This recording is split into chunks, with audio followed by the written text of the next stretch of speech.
नमस्कार, जनादेश में आपका स्वागत है। मैं हूं प्रखर श्रीवास्तव। जनादेश में आज बात होगी तेलंगाना विधानसभा चुनाव की, जहां प्रचार चरम पर पहुंच चुका है। कार्यक्रम में आज बात होगी प्रधानमंत्री नरेंद्र मोदी समेत बीजेपी, कांग्रेस और बीआरएस के दिग्गज नेताओं की चुनावी सभाओं के बारे में। साथ ही हम आपको बताएंगे तेलंगाना में क्या रही दिन भर की चुनावी सरगर्मियां और जानेंगे जमीनी हकीकत अपने संवाददाताओं से। तो आइए करते हैं इस खास कार्यक्रम की शुरुआत।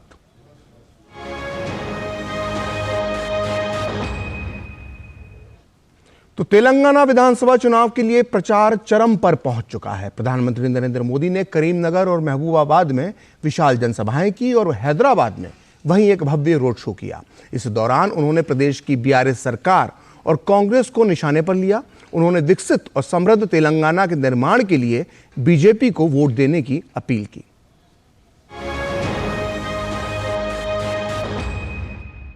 तेलंगाना में प्रधानमंत्री नरेंद्र मोदी ने करीमनगर और महबूबाबाद में चुनावी जनसभा को संबोधित करने के बाद हैदराबाद में भव्य रोड शो किया। इस रोड शो में जन सैलाब उमड़ पड़ा।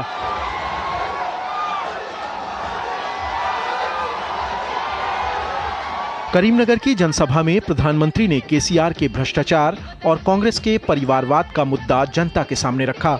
उन्होंने कहा कि अगर विकास और सामाजिक न्याय के लिए वोट देना है तो सिर्फ भाजपा ही उस पर खरी उतरती है। उन्होंने पूर्व प्रधानमंत्री नरसिम्हा राव को याद किया और कांग्रेस पर कटाक्ष किया। इस मिट्टी ने देश को पीवी नरसिम्हा राव जी के रूप में एक प्रधानमंत्री दिए, लेकिन कांग्रेस के शाही परिवार उनको पसंद नहीं आया और उनका कदम कदम पर अपमान किया। यही नहीं, राव साहब के निधन के बाद भी सरेआम कांग्रेस के शाही परिवार ने नरसिम्हा राव जी का अपमान करने का एक भी मौका जाने नहीं दिया। ये परिवारवादी सिर्फ और सिर्फ अपने ही बच्चों की सोचते हैं, आपके बच्चों की उनको चिंता नहीं है। प्रधानमंत्री ने केसीआर पर निशाना साधते हुए उन्हें अंधविश्वासी और फार्म हाउस मुख्यमंत्री करार दिया। उन्होंने जनता से अपील की कि अगर भ्रष्टाचार और लूट से मुक्ति पानी है तो भाजपा सरकार का गठन करना ही होगा। क्या आप लोगों ने तेलंगाना इसलिए बनाया था कि केसीआर अपने नाते रिश्तेदारों को भ्रष्टाचार की खुली छूट दे सके? केसीआर ने बोला था, क्या क्या बातें की थी। केसीआर ने बोला था आपको देंगे निल्लो, निधुलो, नियामकालो, पर आपको दिया क्या? उसने क्या दिया? कन्नीलो, मोसालो, निरुद्योगुलो। तेलंगाना के महबूबाबाद की चुनावी सभा में प्रधानमंत्री ने कांग्रेस और प्रदेश की केसीआर सरकार पर तेलंगाना को बर्बाद करने के आरोप लगाए। उन्होंने दावा किया कि तेलंगाना में पहली बार भाजपा सरकार बनने जा रही है। तेलंगाना को बर्बाद किया है तो वो कांग्रेस और केसीआर दोनों ही उतने ही पापी है। इसलिए तेलंगाना के लोग एक बीमारी को हटाकर दूसरी बीमारी को प्रवेश नहीं दे सकते। ये बात मैंने आज तेलंगाना में हर जगह पे देखी है। तेलंगाना का विश्वास बीजेपी पर है। तेलंगाना का अगला सीएम बीजेपी का ही होगा, ये आपने पक्का कर लिया है। प्रधानमंत्री ने तेलंगाना की जनता से मडिगा समुदाय को अधिकार दिलाने, तेलंगाना में पिछड़ा वर्ग का पहला मुख्यमंत्री बनाने के साथ ही विकसित और समृद्ध तेलंगाना के निर्माण के लिए भाजपा को वोट देने की अपील भी की। अश्विनी मिश्र, धीरज कुमार, राजेश राज और उर्मिलेश भट्ट, डीडी न्यूज।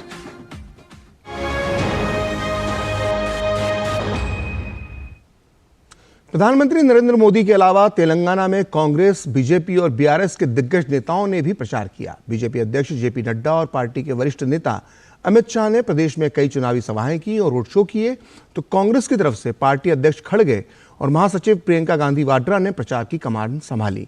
वहीं बीआरएस के लिए मुख्यमंत्री केसीआर के अलावा पार्टी नेता केटीआर और के कविता ने प्रचार में अपनी ताकत झोंकी।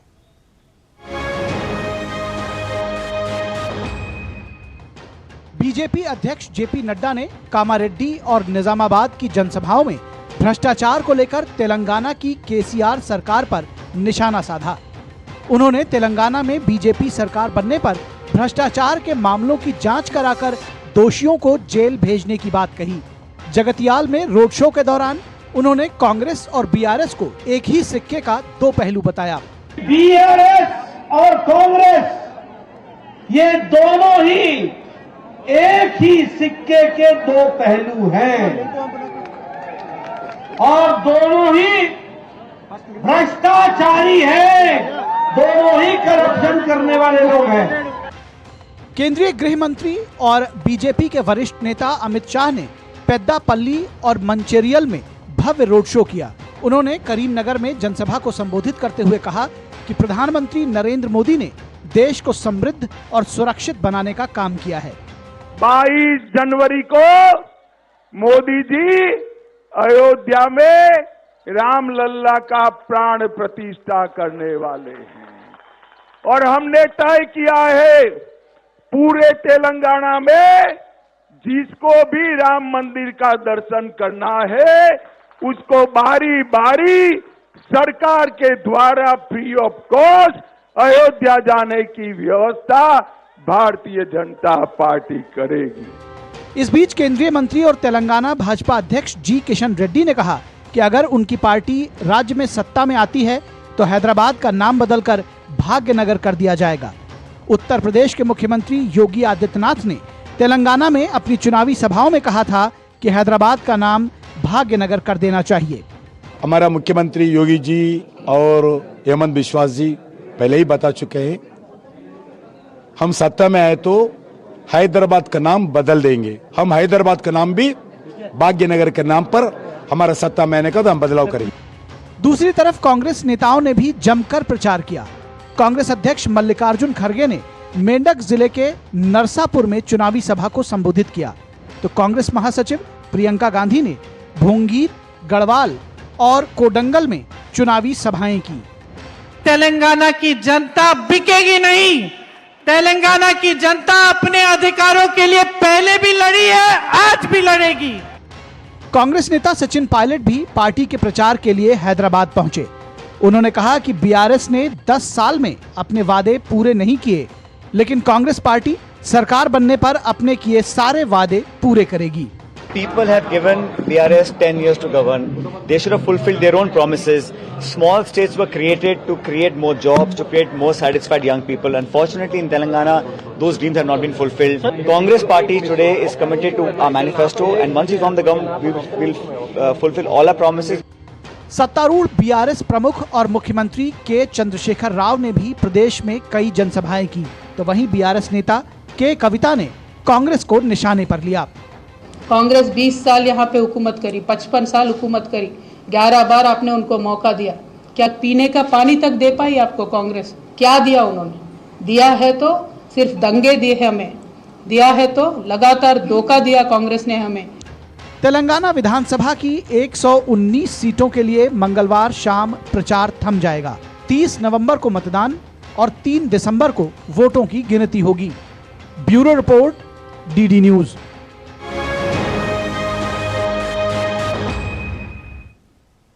इस बीच चुनाव आयोग द्वारा तेलंगाना सरकार की रायथू बंधु योजना के तहत किसानों को वित्तीय सहायता वितरित करने की अनुमति वापस लेने पर बीआरएस और एआईएमआईएम ने कांग्रेस को निशाने पर लिया है। बीआरएस नेता के कविता ने कहा कि एक बार फिर कांग्रेस की गंदी राजनीति सामने आ गई है।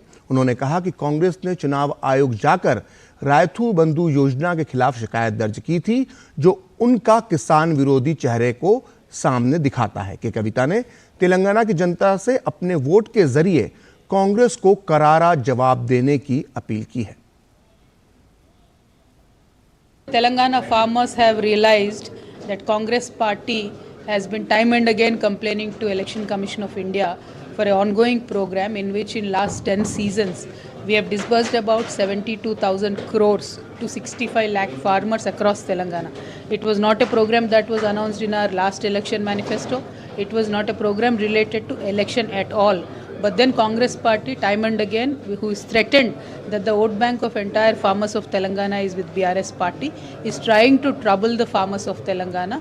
This is going to work extremely against Congress. इसी बीच रायतू बंधु योजना पर AIMIM प्रमुख ओवैसी ने कहा कि पहले से चल रही ये योजना है। अचानक कांग्रेस पार्टी का ये बोलना कि इस योजना को रोक देना चाहिए, इससे साफ जाहिर होता है कि कांग्रेस किसानों को फायदा नहीं पहुंचाना चाहती है। तो इस ऑनगोइंग स्कीम में कांग्रेस पार्टी को आपत्ति क्या है भाई? अगर कोई नई स्कीम होती है तो हम समझ सकते थे। तो अचानक कांग्रेस पार्टी का ये बोलना कि इसको नहीं दिया जाना चाहिए, इससे साफ जाहिर होता है कि वो किसानों को फायदा नहीं पहुंचाना चाह रहे हैं। वहीं बीआरएस और AIMIM के हमलों के बाद कांग्रेस अब बचाव की मुद्रा में आ गई है और कह रही है कि पार्टी हमेशा से किसानों के साथ है। कांग्रेस अध्यक्ष खड़गे कह रहे हैं कि केसीआर के मंत्री हरीश राव ने आचार संहिता का उल्लंघन किया, जिसकी वजह से चुनाव आयोग ने रायतू बंधु योजना पर रोक लगाई। उनका कहना है कि केसीआर ने किसानों को भड़काने के लिए ये झूठ बोला है। केसीआर पर इलेक्शन कमीशन ने ये रैत बंधु पर रोक लगाया था। उसके मंत्री हरीश राव ने कोड ऑफ कंडक्ट का वायलेशन किया। केसीआर कांग्रेस के ऊपर झूठा आरोप लगा रहा था। रैत बंधु से हमको मिलने वाला कांग्रेस ने रोका। अरे इलेक्शन कमीशन ने रोका तो तुम हमको कहते हो कांग्रेस ने रोका। दरअसल चुनाव आयोग ने बीआरएस सरकार की महत्वाकांक्षी रायतू बंधु योजना के तहत किसानों को वित्तीय सहायता वितरित करने की अनुमति वापस ले ली है।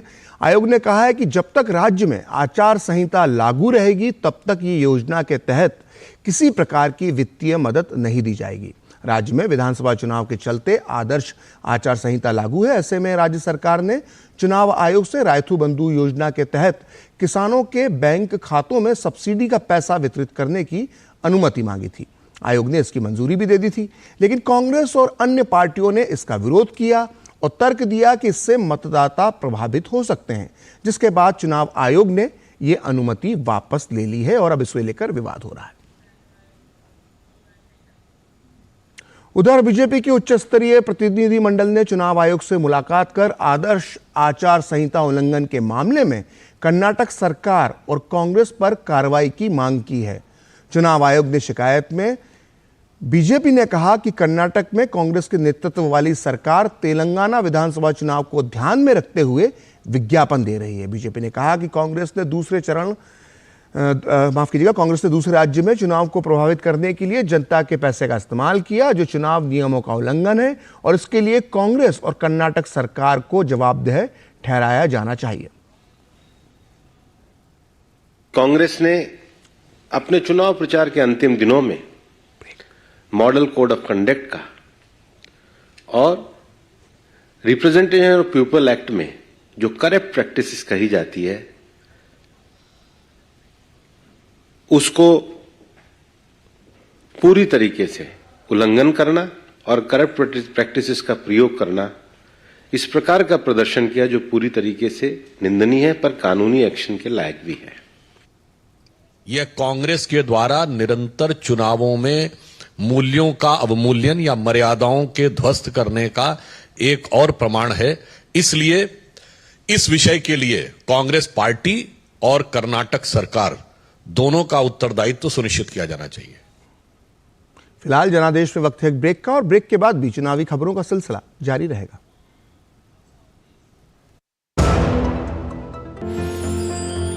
साल बरस और सदी नहीं, एक युग गुजर जाएगा। उम्र न पूछो वंडर की, जब फर्क नजर आएगा। वंडर सीमेंट, फर्क नजर आएगा। सिर्फ 4 दीवारों का मतलब घर नहीं होता। घर तो अपनों से बनता है, अपनों के सपनों से बनता है। हम तो बस आपका साथ निभाते हैं। आप ही तो हैं जो मकान को घर बनाते हैं। SBI होम लोन्स, मकान को घर बनाने के सफर में हमेशा आपका हमसफर। गोल्डी छोले मसाले, जहाँ जाए रिश्ते बनाए, जहाँ जाए रिश्ते बनाए, गोल्डी मसाले। मोदी सरकार की गारंटी, सबका अपने पक्के घर का सपना होगा पूरा। 4 करोड़ पक्के घरों का निर्माण, हमारा संकल्प विकसित भारत। मास्टर जी। अरे करुण, तुम शहर से कब वापस आए? परसों आया मास्टर जी, माँ का बार बार फोन। अच्छा गिरधर, तुमने जो जानकारी दी उससे मेरे बेटे का काफी भला हुआ। Thank you sir. यार गिरी, तो पॉपुलर बन गया है तू। पॉपुलर नहीं यार, डिस्ट्रीब्यूटर बन गया म्यूचुअल फंड्स का। मैं इन सभी की मदद करता हूँ, उनका भला होता है तो वो दुआ देते हैं। वाह यार। अगर आप भी मेरी तरह म्यूचुअल फंड्स डिस्ट्रीब्यूटर बनना चाहते हैं तो चाहिए mfdkareshuru.com पर। तो करें शुरू। मुथूट फाइनेंस, भारत का नंबर 1 सबसे भरोसेमंद financial services brand. Gold loan के लिए अभी कॉल करें 1-800-313-1212। साल बरस और सदी नहीं, एक युग गुजर जाएगा। उम्र न पूछो वंडर की, जब फर्क नजर आएगा। वंडर सीमेंट, फर्क नजर आएगा। जनादेश में एक बार फिर आपका स्वागत है। तेलंगाना विधानसभा चुनाव को लेकर प्रदेश का सियासी तापमान उफान पर है। करीमनगर में डीडी न्यूज संवाददाता राजेश राज ने आम जनता की नब्ज टटोलने की कोशिश की और ऑटो रिक्शा ड्राइवर, फूल बेचने वालों और आम नागरिकों से चुनावी मुद्दों को लेकर बातचीत की।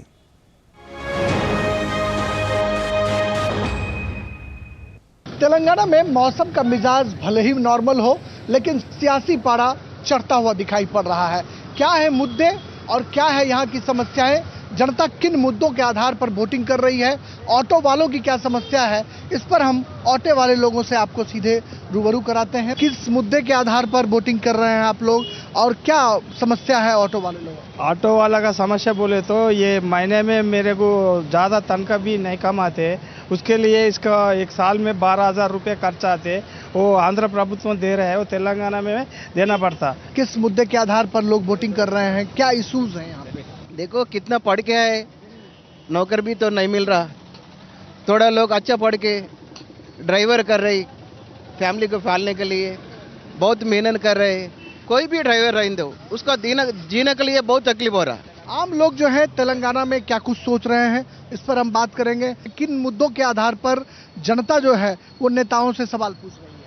तेलंगाना में अनएम्प्लॉयमेंट ज़्यादा है। 5 साल में तेलंगाना सर्विस कमीशन के जितने भी रिक्रूटमेंट हुए उसमें पेपर लीक होके वो जितने अनएम्प्लॉयमेंट को प्रॉब्लम हो रहा है। तेलंगाना में कैसी सरकार चाहिए जो कारोबार को, युवाओं के लिए रोजगार का अवसर ला सके? हमारा काम देख के हमारे को आगे बढ़ा सरकार चाहिए हमको। हमारा कारोबार छोटा मोटा कारोबार है, उस कारोबार को लेके आगे बढ़ने वाली सरकार चाहिए। तेलंगाना में कैसी सरकार चाहिए, एक आम नागरिक के हैसियत से आप क्या कहेंगे? दूरदर्शन न्यूज़ दिल्ली से क्या कहेंगे? दूरदर्शन न्यूज़ की तरफ से हम ये बोलना चाहते हैं कि हमको ये हैदराबाद के अंदर जो भी सरकार है, लेकिन गरीबों की जो मदद करने वाली सरकार होना चाहिए। तेलंगाना में मतदान की उल्टी गिनती शुरू हो चुकी है। सत्तारूढ़ दल BRS और कांग्रेस और केंद्र की सत्तारूढ़ पार्टी भारतीय जनता पार्टी मुकाबले को त्रिकोणीय बनाने की कोशिशों में जुटे हुए हैं, एड़ी चोटी का जोर लगा रहे हैं। ऑटो वाले, फूल वाले, आम नागरिकों से बातचीत में यही उभर कर सामने आया कि सरकार हमें वैसी चाहिए जो गरीबों की सुने। कैमरामैन ललित के साथ तेलंगाना के महत्वपूर्ण शहर करीमनगर से राजेश राज, डीडी न्यूज के लिए।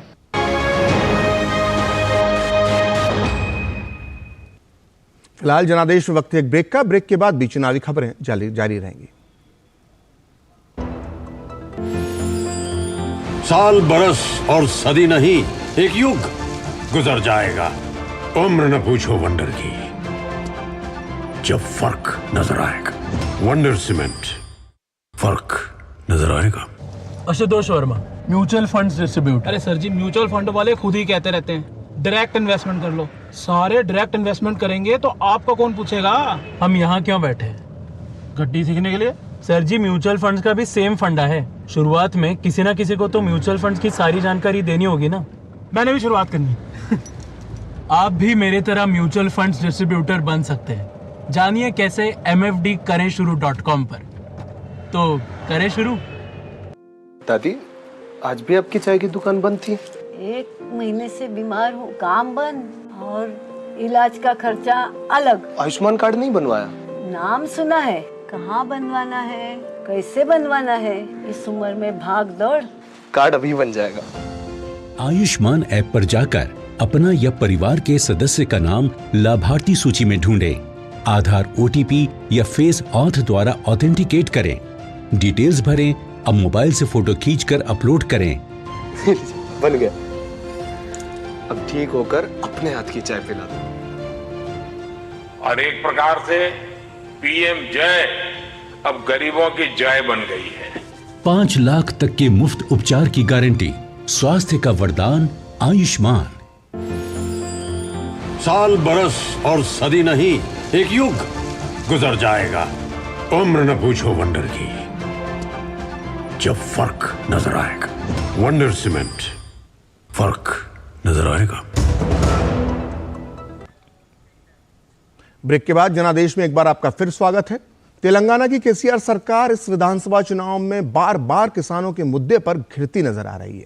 बीआरएस सरकार पर विपक्षी दल किसानों के लिए बनाए गए धरनी पोर्टल के जरिए किसानों की ही जमीन हड़पने का आरोप लगा रहे हैं। वहीं बीआरएस ने धरनी योजना को प्रगतिशील सुधार बताते हुए आरोपों को खारिज कर दिया है। आइए देखते हैं हमारे संवाददाता उर्मिलेश भट्ट की एक खास रिपोर्ट।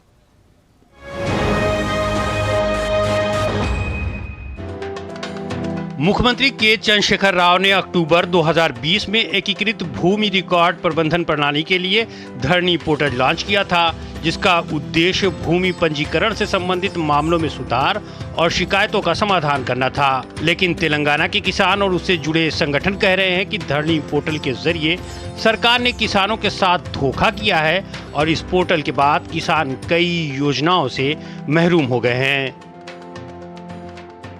कोई भी चीज अगर सरकार से पूछें तो सरकार सिर्फ ये कह रहा है कि रैतु बंधु देने, इसलिए सरकार सबसे अच्छा किसानों के लिए हमारा सरकार है। तो हम ये नहीं मानते हैं और किसान भी बहुत तंग आ चुके हैं इससे। इसमें एक बहुत बड़ी समस्या है ये धरनी पोर्टल का। धरनी पोर्टल जो लेके आया था उसमें बहुत गड़बड़ चल रहा है। जो पहले असेंट भूमि था, जो जमीन था, जो गरीबों को मिलता था, वो अपना दादा परदादा से आता था उन लोग को। अभी उन लोग का हाथ से वो जमीन छीन गया। जो बड़ा बड़ा लोगों भूस्वामी है, जो जमींदारी है, उन लोग का हाथ में चला गया। धरनी पोर्टल की शुरुआत के बाद से ही ये योजना विपक्षी दलों के निशाने पर रही है। विपक्षी दलों का आरोप है कि सत्तारूढ़ बीआरएस किसानों की जमीन हथियाने के लिए इस प्रणाली का इस्तेमाल कर रहा है। कांग्रेस और भाजपा दोनों ने ही सत्ता में आने पर धरनी को खत्म करने का संकल्प जताया है। टीआरएस पार्टी नेताओं के लिए, केसीआर परिवार के लिए एक एटीएम बन गया। धरनी के नाम पर गरीबों का जमीन जो है, लैंड्स है, उस लैंड को टीआरएस नेताओं ने कब्जा कर रहे, गलत नाम लिखाकर गरीबों के पेट के ऊपर मार रहे। हम पूरा, हमारा सरकार आने के बाद पूरा इंक्वायरी करेंगे। देखिए धरनी पोर्टल में क्या चक्कर क्या है, ये जमीन हड़पना है बीआरएस वाले को। बीआरएस वाले जमीन हड़पना चाहते हैं, इसलिए जो है ना लफड़ा, पैसे दो, सस्ता में लेगा इनका कॉन्ट्रैक्टर। 40,000 करोड़ का खेल है इसमें। वहीं बीआरएस का कहना है कि धरनी पोर्टल से किसानों का अपनी जमीन पर नियंत्रण होगा। साथ ही नई प्रणाली के जरिए किसान अपने अंगूठे के निशान का उपयोग कर जमीन बेच या खरीद सकते हैं, जिससे बिचौलियों का सफाया हो रहा है। जिस प्रोजेक्ट से रैतु बंधु मिलता है 72 लाख फार्मर्स को तेलंगाना में, अब तक हम 72,000 करोड़ दे चुके हैं, सॉरी टू 65 लाख फार्मर्स। और जो यहाँ पे अनाज खरीदते हैं उसमें कोई लिमिट नहीं होता है, पूरा लास्ट ग्रेन तक अनाज खरीदते। अनाज खरीदने के ठीक 5 दिन बाद फार्मर के अकाउंट में डायरेक्ट पैसा जाता है। वो सिर्फ और सिर्फ इसीलिए जाता है क्योंकि धरनी है। राजनीतिक विश्लेषकों का कहना है कि धरनी पोर्टल तेलंगाना में बड़ा चुनावी मुद्दा बन गया है। इससे बीआरएस पार्टी को नुकसान हो सकता है। और ऑपोजिशन इसको एक बड़ा मुद्दा बनाने में सफल रही है। क्योंकि अगर आप चीफ मिनिस्टर को देखें, उनकी सभाओं को देखें, तो हर चीज़ में वो धरनी का नाम लेते हैं कि अगर कांग्रेस आई तो धरनी को हटा देगी, अगर धरनी निकल गई तो आपको रैतु बंधु नहीं मिलेगा, रैतु बीमा नहीं मिलेगा। बट वैसा नहीं है, क्योंकि रैतु बंधु और रैतु बीमा से धरनी से कुछ ज़्यादा लेना देना नहीं। अब देखना होगा कि तेलंगाना में भूमि सुधार, जमीन पर मालिकाना हक और धरनी पोर्टल की सियासत विधानसभा चुनाव में क्या रंग दिखाती है। धरनी पोर्टल को लेकर के विपक्षी दल केसीआर सरकार पर काफी आक्रामक नजर आ रहे हैं। ऐसे में देखना होगा कि तेलंगाना में राजनीतिक ऊंट किस करवट बदलेगा। हालांकि इसका पता 3 दिसंबर को ही चल पाएगा। कैमरा सहयोगी केशव और कैमरामैन विनय तिवारी के साथ मैं उर्मिलेश भट्ट, डीडी न्यूज, तेलंगाना।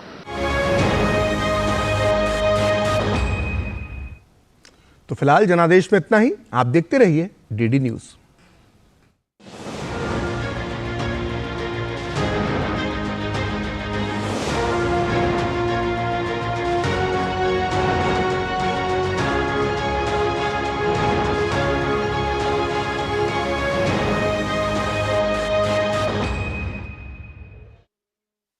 नमस्कार, मैं हूं कैलाश खेत और हम लेकर आ रहे हैं भारत के इतिहास का सबसे बड़ा सिंगिंग रियलिटी शो, जहां अवसर मिलेगा ऐसी प्रतिभाओं को जिन्होंने विलुप्त होती हुई हमारी संस्कृति को आज तक अपने दम पर बचा कर रखा है। जी हां, हम बात कर रहे हैं हमारे फोक म्यूजिक यानी लोक संगीत की। यदि आप हैं फोक सिंगर, लोक गायक और